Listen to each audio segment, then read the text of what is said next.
Agora, já sentadinho, você vai abrir a Bíblia lá no livro de João, Evangelho de João, capítulo 8. E vai deixar aberto aí para a gente estar meditando em algumas coisas dessa palavra. Glória a Deus. Amados, quando Paulo escreve essa carta aqui, no livro de Coríntios, e ele estava falando ali àquela igreja, porque estava havendo muita discussão entre os irmãos no momento da ceia. E alguns achavam que aquele momento era para comer e beber. E ali Paulo observando aquela situação, que alguns queriam se aproveitar do momento e tomar muito vinho, ficar embriagado, outros queriam comer muito pão. Então Paulo falou, não, eu preciso alertar esse povo, eu preciso ensinar ele como a ceia deve ser ministrada. E aí Paulo escreve essa carta e detalha como deve ser feita a ceia do Senhor para a instrução daqueles irmãos da igreja de Corinto. Como deve ser celebrada a ceia do Senhor. E ali Paulo, instruindo aqueles irmãos, chega aí no versículo que nós lemos, né? E ele fala acerca de várias coisas, porque a ceia do Senhor ela é um momento muito importante na vida do crente, momento preparado especialmente para aqueles que temem ao Senhor, para aqueles que andam no seu caminho, para aqueles que são comprometidos com Deus. Então Paulo alerta sobre essa situação, porque é dever de todo crente observar a ceia do Senhor. É dever de todo crente se preparar para a ceia do Senhor. E ali Paulo falando com aqueles irmãos, falou, olha, quem come e bebe indignamente, come para a sua própria condenação. E aí, dentre outras instruções, Paulo vai dizer, porque se nós julgássemos a nós mesmos, não seríamos julgados. E é sobre essa questão do julgamento que nós vamos falar nesta manhã. E aí Paulo ainda está dizendo, porque quando somos julgados, somos também disciplinados ou repreendidos pelo Senhor, para que não sejamos condenados com o mundo. E esse é o intuito de Deus. É que nós todos, em cada dia, venhamos nos autoexaminar, venhamos nos auto-julgar, para que não sejamos condenados com o mundo. E aí, pensando nessa palavra e refletindo sobre isso, e aí eu cheguei em João 8, que é sobre a palavra que nós vamos falar nesta manhã. Nós vimos aí em João 8, e os irmãos acompanham, eu vou ler rapidinho para que os irmãos observem essa palavra. Os irmãos acompanhem aí na vida de vocês. João 8, a partir do versículo 1, diz assim: Jesus, entretanto, foi para o Monte das Oliveiras. De madrugada voltou novamente para o templo, e todo o povo ia ter com ele, e aceitando, os ensinava. Os escribas e fariseus trouxeram à sua presença uma mulher surpreendida em adultério, e fazendo-a ficar de pé no meio de todos, disseram a Jesus: Mestre, esta mulher foi apanhada em flagrante adultério, e na lei nos mandou Moisés que tais mulheres sejam apedrejadas. Tu, pois, que dizes?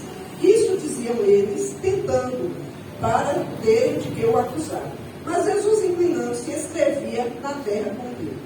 Como insistissem na pergunta, Jesus se levantou e lhe disse: Aquele que dentre vós estivesse em pecado, seja o primeiro que lhe atire pedra. E tornando a inclinar-se, continuou a escrever no chão. Mas ouvindo eles esta resposta, e acusados pela própria consciência, foram se retirando um por um, a começar pelos mais velhos até os últimos, ficando só Jesus e a mulher no meio, onde estava. Erguendo-se Jesus e não vendo ninguém mais além da mulher, perguntou-lhe: Mulher, onde estão aqueles teus acusadores? Ninguém te condenou? Respondeu ela: Ninguém, Senhor. Então lhe disse Jesus: Nem eu te condeno. Vá e não peça mais. Amados, nós vemos aqui uma situação que era, de certo modo, até comum acontecer no povo de Israel. Então, quando Moisés entregou a lei ao povo, o povo tinha saído do Egito, e o povo cheio de maus costumes, né, os maus costumes da terra do Egito.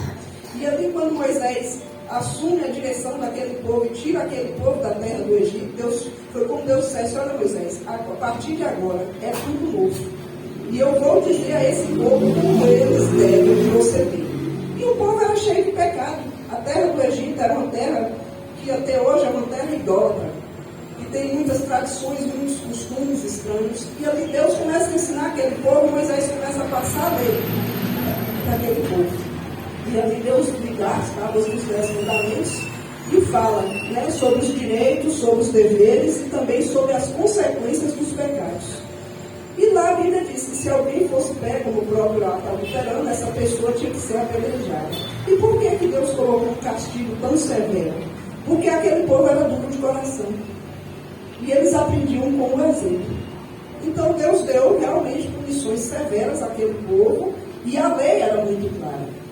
Então as pessoas que viam isso, elas falavam, olha, eu não vou fazer porque se eu fizer vai acontecer isso. Então a lei era clara e a lei é para ser cumprida, não era. Lei é para ser cumprida, não é para ser questionada. Então, quando nós encontramos aqui, nos deparamos com essa passagem, era um costume que já vinha acontecendo, era normal até. Mas ali naquele momento levaram até Jesus aquela mulher. E quando eles chegam diante de Jesus, Jesus estava ali ensinando e ele estava ali no momento, né? Eu creio que numa pausa para que eles ensinam e chega aquele povo, uma pequena multidão arrastando aquela mulher. Aí ele joga a mulher diante de Jesus e fala, olha aí Jesus, ó, essa mulher foi pega no adultério. Amados, o primeiro aspecto que eu chamo a atenção de vocês para essa palavra aqui é a armadilha humana e a sabedoria divina. Porque essas pessoas, eles não estavam tão interessados no que Jesus ia dizer. Eles estavam sim, querendo armar uma armadilha para Jesus, para ver se Jesus ia cair no intento deles, para ter ocasião de acusar Jesus. E eles queriam ver como Jesus ia fazer. E aí eles pegam aquela mulher, jogam ali diante de Jesus, aí ó, foi pega adulterando. E a lei manda que a gente apedreje ela. E eles eram incisivos, eles estavam acostumados, e eles se consideravam pessoas de bens, pessoas de autoridade. E eles estavam ali exercendo julgamento e condenação sobre a vida daquela mulher. E nós vemos ali que Jesus, ele estava sentado, ali a Bíblia diz que ele estava sentado, escrevendo no chão.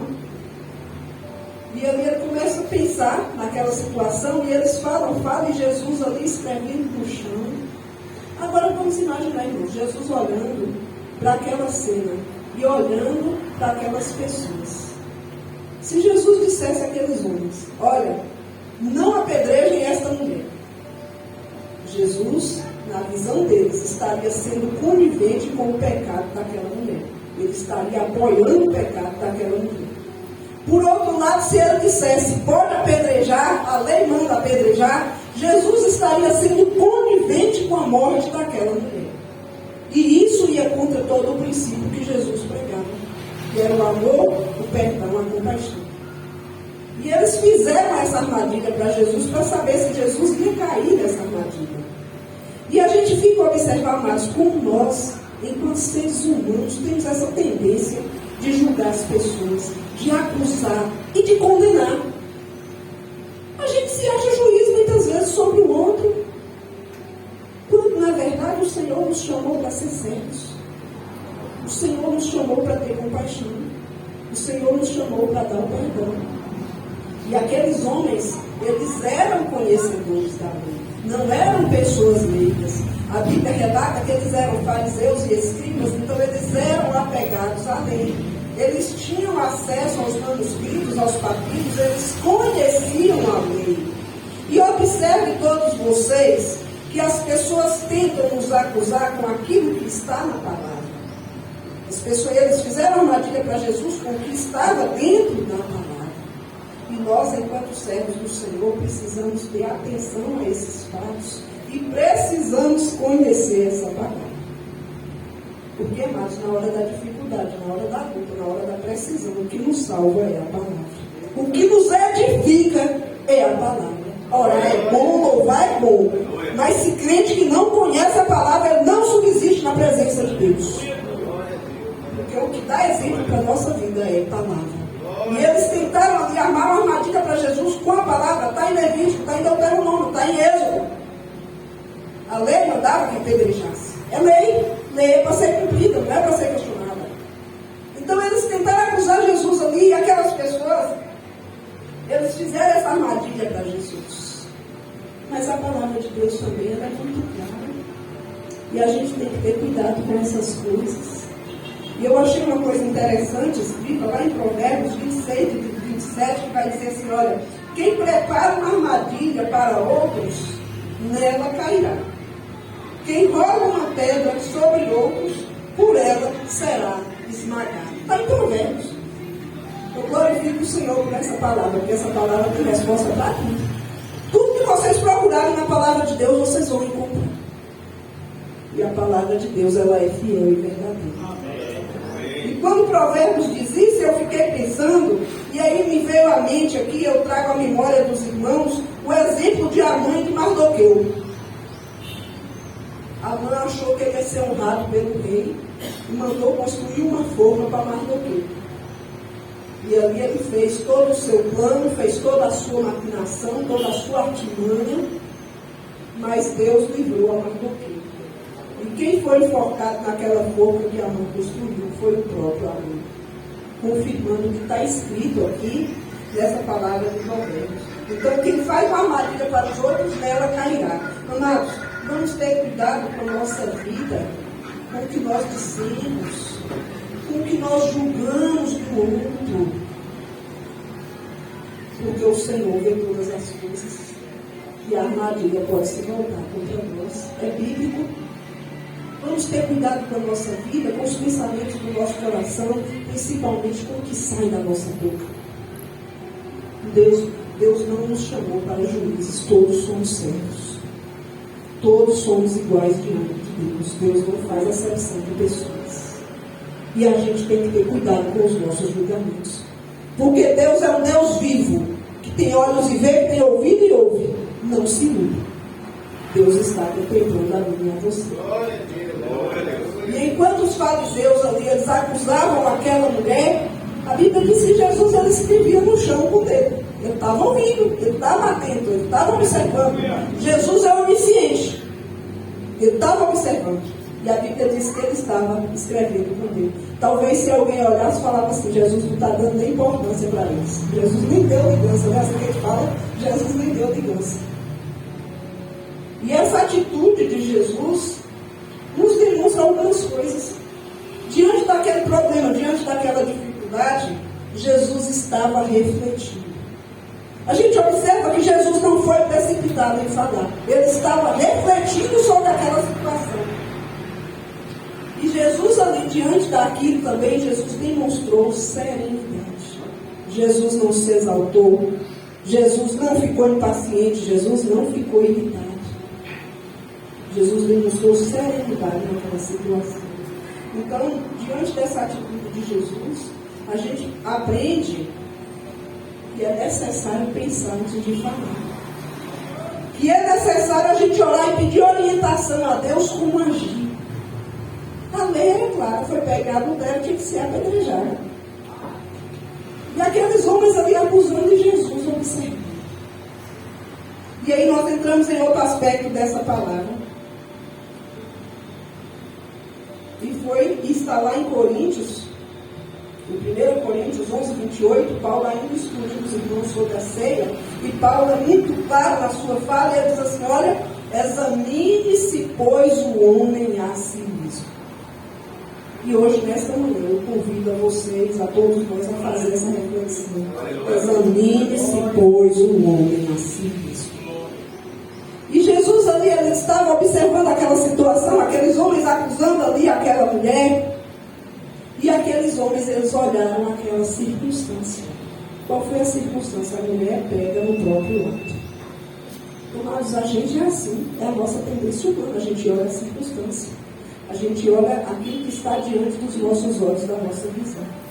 Mas todos nós que temos um pouquinho de conhecimento, e é muito pouquinho mesmo que a gente sabe, a gente entende que para além do físico há o espiritual. Que para além daquilo que a gente vê, tem toda uma situação que a gente muitas vezes não consegue entender. E a nossa tendência é olhar a circunstância. Porque os nossos olhos são humanos, os nossos olhos são carnais.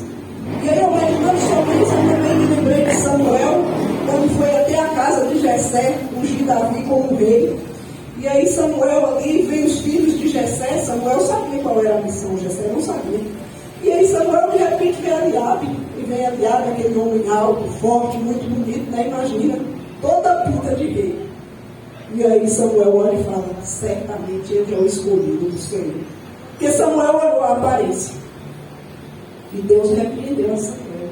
Samuel, tu olha a aparência, mas eu vejo o coração. Amados, a gente não consegue ver o coração, a gente não consegue ver a intenção. Mas a gente tem que pensar aquilo além do que os nossos olhos podem ver. E na pedagogia a gente chama isso de pensar fora da caixa. É pensar fora da caixa. É olhar além daquilo que a circunstância nos mostra. E quando Jesus ele está observando aquela situação, é isso que Jesus faz. Jesus olhou além daquela circunstância, além daquele pecado. E a nossa tendência humana é criticar o outro. E aquelas pessoas, quando apanharam aquela mulher no ato, eles falaram: olha, achamos aqui uma coisa para tentar o mestre, bora logo, vamos corrigir. E correram ali com aquela situação para ir tentar a Jesus. E a Bíblia diz que Jesus ele estava sentado ali no chão escrevendo no livro. E de tanto que aquelas pessoas insistissem, nesse momento, a Bíblia diz aí no versículo 7, vocês podem ler, João 8:7, e vai dizer assim: Jesus se levantou e lhes disse. E esse se levantar aqui, eu entendo como autoridade de Deus. Jesus, naquele momento, ele deixou de estar sentado ali, humildemente refletindo, e ele se levantou, investido da autoridade de Deus. E Jesus olhou para cada um daqueles homens, como Jesus olha para mim e para você. Examine-se, pois, o homem a si mesmo. E Jesus, quando ele olhou para aqueles homens, imagina, irmãos, Jesus vendo o coração daquelas pessoas. E Jesus fala com aqueles homens. Jesus olhou para aqueles homens ali da mesma forma que Jesus olhou para Zaqueu. E o olhar de Jesus constrangeu aquelas pessoas. E Jesus olhando para aqueles homens e vendo aqueles corações, ele falou assim: olha, esse aqui eu conheço. Ele está aí, dando de bom, mas é de mal com ele não fala comigo. Esse aí está aí, mas ele rouba lá na igreja. Ele rouba lá porque tem acesso. Esse ele está aqui, mas ele fez isso e isso. E Jesus olhando para aquelas pessoas, Jesus conhecia intimamente cada um deles. Jesus conhece intimamente cada um de nós. Não se engane.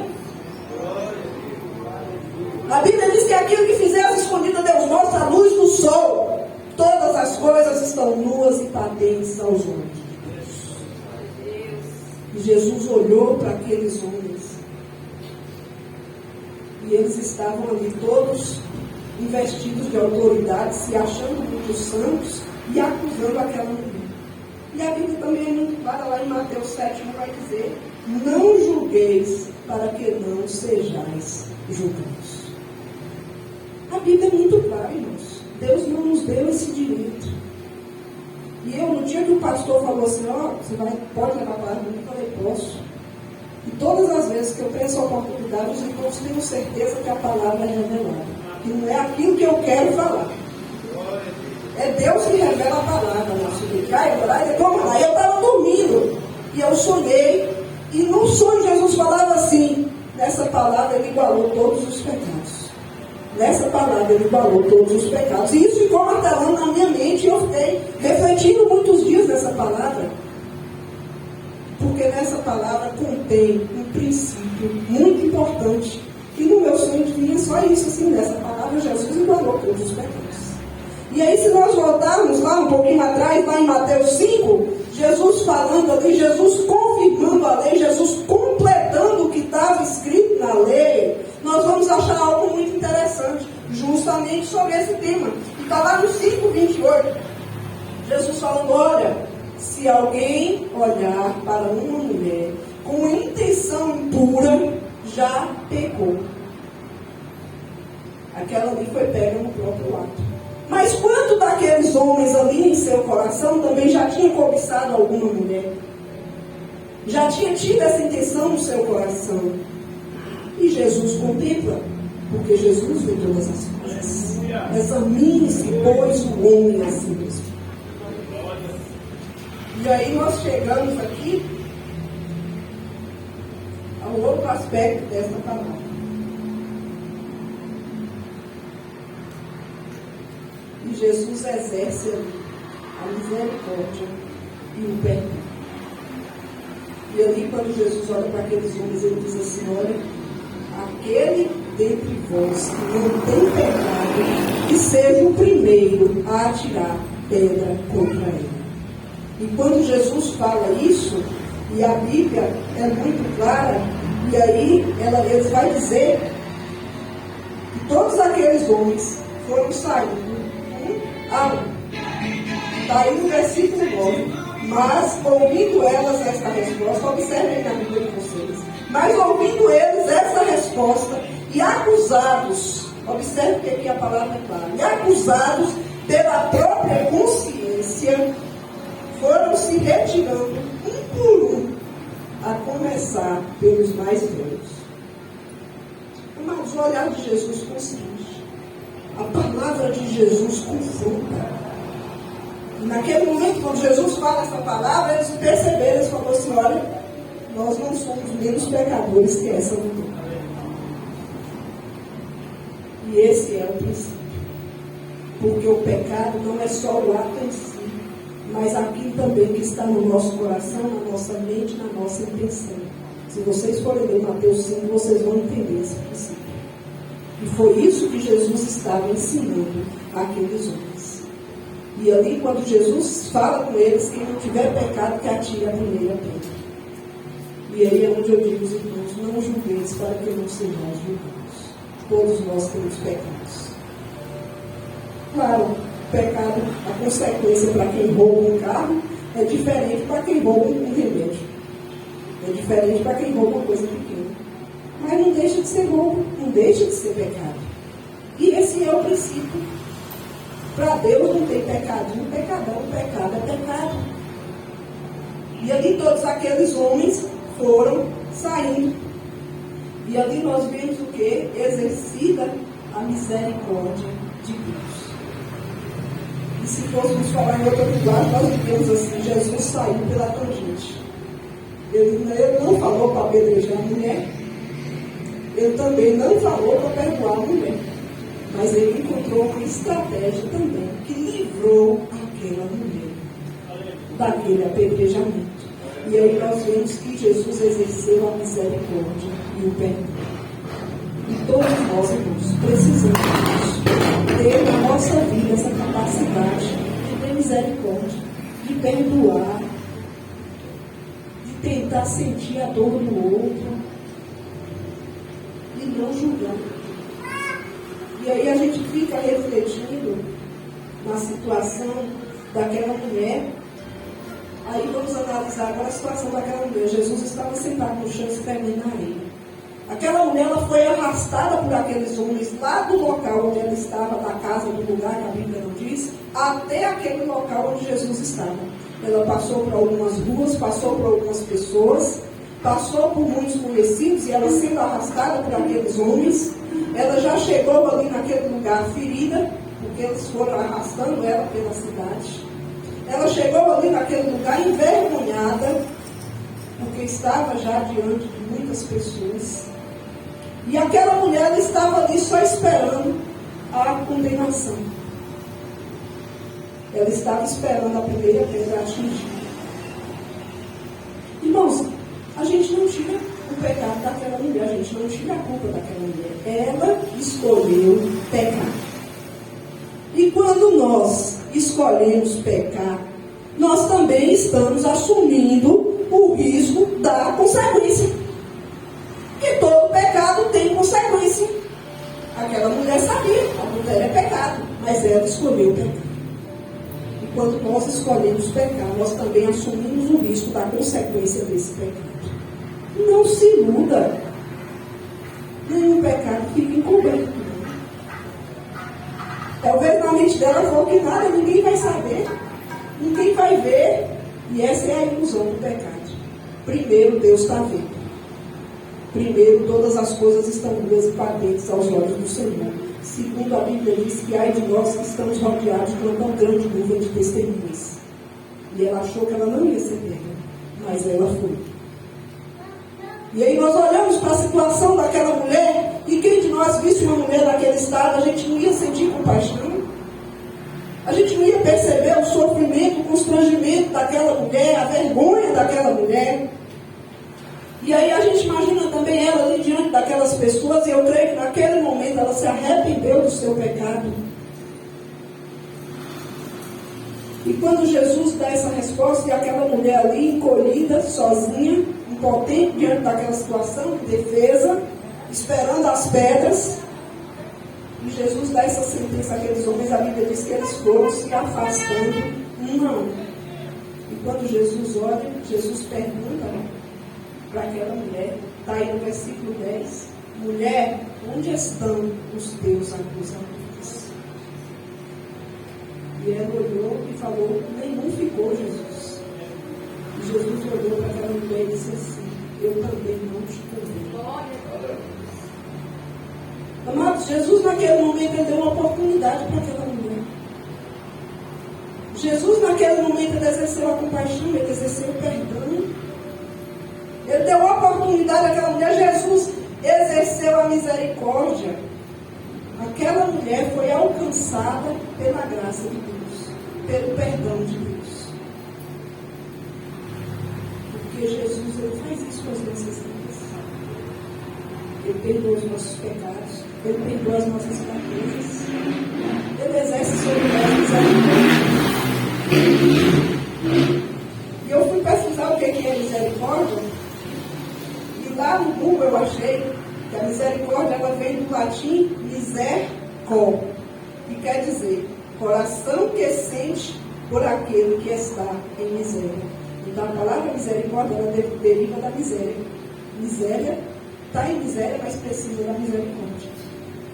E isso é misericórdia. É coração que sente por aquele que está em miséria, por aquele que está vulnerável, por aquele que está em situação difícil. Isso é misericórdia. E todos nós precisamos ter isso na nossa vida. Não olhar só a circunstância, mas procurar exercer o dom do amor de Deus que está em nós. A bondade que é fruto do Espírito Santo. Hoje o povo do mundo fala muito sobre empatia. Empatia é uma palavra nova. Mas misericórdia existe desde que o mundo é mundo. E nós que temos acesso à palavra de Deus sabemos disso. Todos nós precisamos ter misericórdia, ter compaixão do outro, independente da circunstância, porque apesar do pecado não deixa de ser humano, não deixa de precisar da graça de Deus, não deixa de precisar do perdão de Deus. A gente não entende a circunstância que levou aquela mulher a esse pecado, a gente não sabe o que ela passou para chegar nessa situação. Mas Deus que conhece todas as coisas perdoa. Aí a gente pensa, se Deus que é santo, justo, puro e perfeito perdoa, quem é eu e você cheio de pecado para não perdoar? Quem é eu e você cheio de pecado para julgar? Quem é eu e você para condenar o outro? Examine-se, pois, o homem a si mesmo. O Senhor nos convida a isso. E o Senhor me cobre, eu glorifico o Senhor, porque verdadeiramente a vara e o cajado dele me consome. Eu tenho o privilégio de ser repreendida pelo Senhor. E todos nós precisamos. Lá em Mateus 5, 7, Jesus falando das bem-aventuranças, Jesus dizendo, bem-aventurados os misericordiosos, porque alcançarão misericórdia. Mas em algum momento das nossas vidas, nós vamos precisar também da misericórdia. Então, vamos exercer o dom do amor, do perdão, porque quando a gente precisar, nós também alcançaremos essa misericórdia. O último ponto dessa palavra é quando Jesus fala, quando aquela mulher responde a Jesus, que não havia mais ali nenhum dos seus acusadores, Jesus olha para aquela mulher e fala assim, olha, vá e não peques mais. Observe que Jesus não apoiou o pecado daquela mulher. Mas Jesus deu àquela mulher uma oportunidade de ter uma nova vida. O perdão de Jesus tocou a vida daquela mulher. E aí eu me pergunto, eu fiquei refletindo e pensando, se aquela mulher tivesse sido apedrejada ali, certamente ela ia ficar com muita raiva daquelas pessoas que estavam atirando pedras contra ela, aquela mulher podia morrer e ir para o inferno. Mas quando ela recebeu o perdão de Deus, ela recebeu uma vida nova. A vida dela foi transformada, a alma dela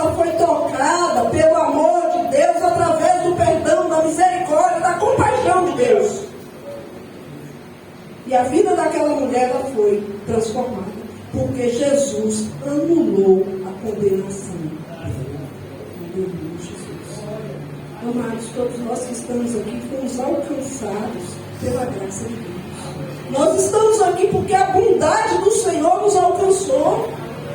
Porque fomos comprados por um alto preço, preço de sangue naquela cruz. E isso não é qualquer coisa. O Senhor nos deu a oportunidade de sermos servos para fazer a diferença nessa terra. Para ser sal e luz desse mundo que vive em trevas. E nós precisamos, por meio da compaixão, do perdão, da misericórdia, demonstrar que Jesus está na nossa vida. Que Jesus comprou a nossa vida por preço de sangue, para que todos nós venhamos até a vida eterna. Está lá em João 3,16.